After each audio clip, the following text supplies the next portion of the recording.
Kuni kecha Muhammad Abbosxonning O'zbekiston 3-Renessans taraqqiyot konsepti kitob taqdimoti bo'ldi. Bu bizning faqatgina O'zbekistonda emas, balki butun dunyoda olimlar tomonidan katta qiziqish bilan. Sababi aynan bu kitobda muallifi bu o'zgarishlarni faqat ilmiy yoki gazeta, jurnallarda o'qimasdan, balki 9 yil davomida O'zbekistonda yashab, O'zbekistonda har bir o'zgarishlarni o'zi his qilib va shundan so'ng boshlangan kitob haqida ma'lumot berdi. Bu kitobni agar qo'limizga oladigan bo'lsak, bu bir tarafi bor. 3-Renessans bu faqat g'oya emas, bu aniq mexanizmi bor, bu maqsad.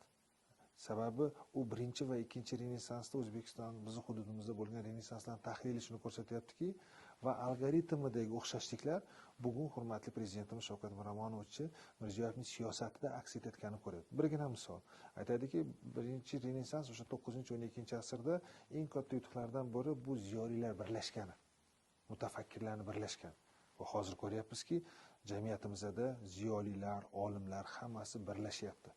Ikkinchisi, Amir Temur davrida aytadiki, eng katta muhim narsa davlat tomonidan tinchlik o'rnatilgan va ziyolilarga, olimlarga sharoit yaratib berilgan. Bugun ham ko'ryapmizki, hurmatli prezidentimiz o'sha islohotlarning dastlabkisida bu birinchi navbatda yurtimizda tinchlik, qo'shnilarimizda tinchlik o'rnatilganligi. Ikkinchidan, maktab ta'lim tizimiga e'tibor. Bugun prezident maktablari tashkil etilishi, bugun yangi O'zbekiston universitetining tashkil etilishi, El-yurt umidi jamg'armasining tashkil etilishi, ya'ni bir katta tizim paydo bo'ldiki, O'zbekistonda agar sen istedodli bo'lsang, sen agar ilmga mehr qo'ysang, sening yo'ling ochiqlik, yoshlar orasida shunday g'oya paydo bo'ldiki, sen agar ilmga ozgina mehnat qilsang, bo'ldi, hech qanday tank ham kerak emas, seni ishonganing ham hammasi bu davlat, hamma sharoit qilib bergan. Uchinchisi, yana bir e'tibor berib, bu tashqi siyosatdagi munosabatlarimiz. Bugun O'zbekiston bilasizki, pragmatik tashqi siyosat olib boryapti. Ya'ni birinchi navbatda qo'shnilarimiz bilan bo'lgan munosabatlar bugun hamma ko'rib turibdi. Ikkinchisi, Turkiy davlatlari, SHOS va xalqaro darajasida O'zbekiston bugun o'z so'ziga ega.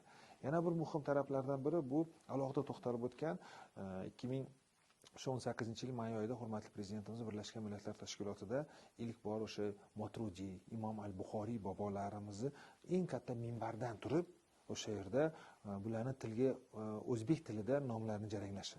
Va yana bir muhim narsa aytdik, O'zbekiston dedi, boshqa davlatlardan ko'ra ham ma'naviy, ham boshqa eng katta haqqi bor 3-Renessans haqida gapirishga bu hech ikkilanmasdan O'zbekiston deyishi mumkin. Hurmatli prezident, bir gap bor, biz mashaqqatli mehnatimiz bilan yangi O'zbekistonni tan oldirishga majbur qilamiz.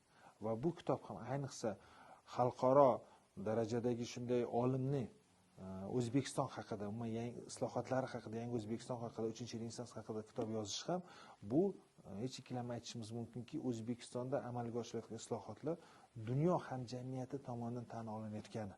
Va bu kitobni siz varaqlab, o'zingizda faxr tuyg'usi ko'rasiz, chunki tashqi ekspertning fikri ko'proq hech ikkilanmasdan aytishimiz mumkin, bu obyektivroq bo'ladi.